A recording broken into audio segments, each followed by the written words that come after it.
Et on parle de ce matin. Oui, bonjour William, bonjour à tous. C'est l'une des règles intangibles de la guerre. La longévité favorise toujours les radicaux et les extrémistes.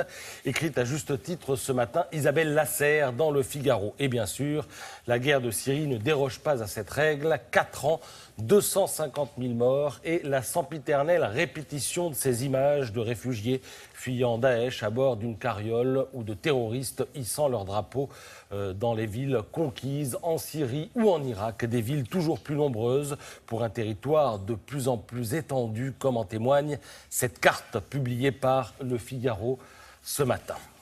Que manque-t-il à la guerre anti-Daesh pour réussir? S'interroge par ailleurs le journal. Il faudrait déjà que l'armée irakienne soit crédible. C'est loin d'être le cas, mais il faudrait aussi que les frappes aériennes contre les positions djihadistes soient un peu plus nombreuses.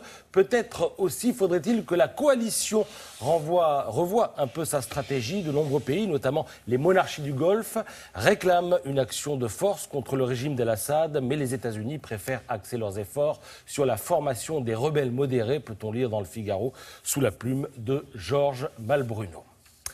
Cette impuissance à la fois diplomatique et militaire des Occidentaux face à ce qui n'est après tout qu'une petite armée au regard de ce que sont celles des grands pays du monde, cette impuissance donc semble être transversale face à la montée de tous les intégrismes, de tous les dangers, la même léthargie, penseront certains en lisant ce matin Le Canard enchaîné. L'histoire serait savoureuse si elle n'était pas consternante, c'est celle d'un prêcheur salafiste clandestin et inexpulsable. C'est contradictoire, oui, mais c'est surtout vrai et ça se passe en France. Alors l'histoire, c'est celle du cheikh Ramzan Al-Hajiri. Il est interdit de séjour en France jusqu'en 2050. Tenez-vous bien, mais le 7 mai dernier, il était à Roubaix, invité vedette de la mosquée Abou Bakr et Sédic, où il devait tenir un séminaire. Pourtant, il est interdit de séjour, je le rappelle. Alors en clair, explique Le Canard, à chaque fois qu'il pointe le bout de sa djellaba à une frontière de Schengen, eh bien le fonctionnaire doit normalement lui signifier une opposition à son entrée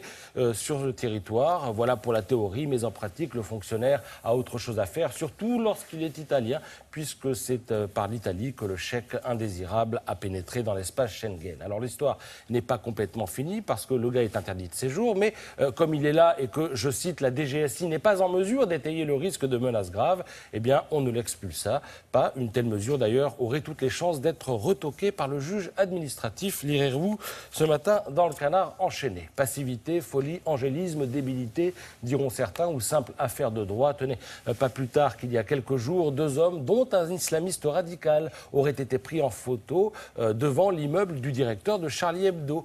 C'est une histoire qui est dans Le Parisien ce matin. Un premier homme est arrivé avec un smartphone, il a pris une photo de l'entrée de l'immeuble avant de repartir en scooter, et puis le lendemain, pareil, un autre homme. Alors les 2 hommes ont été identifiés. Le premier a un casier judiciaire avec une vingtaine d'inscriptions. Le deuxième n'a rien à lui envier puisqu'il est présenté comme un individu proche de la mouvance islamiste radicale et il fait l'objet d'une fiche de sûreté. Les 2 hommes ont été entendus, mais ils ont nié avoir pris des photos. Alors qu'est-ce qu'on a fait? Eh bien, on les a laissés repartir. Ce qui est assez marrant, entre guillemets, dans Le Parisien ce matin, c'est que il y a cette histoire et puis juste en dessous, il y a cet encadré que vous voyez. Il nous parle de Sid Ahmed Glam, qui est l'auteur du projet d'attentat avorté de Villejuif, qui avait été arrêté, je le rappelle, par hasard. Lui aussi avait été auditionné. C'est son petit frère de 9 ans qui avait prévenu la police en disant qu'il se radicalisait. La police l'avait entendu et comme il n'y avait rien à retenir contre lui, eh bien qu'est-ce qu'elle avait fait? Elle l'avait laissé repartir. Voilà, nous vivons une époque formidable.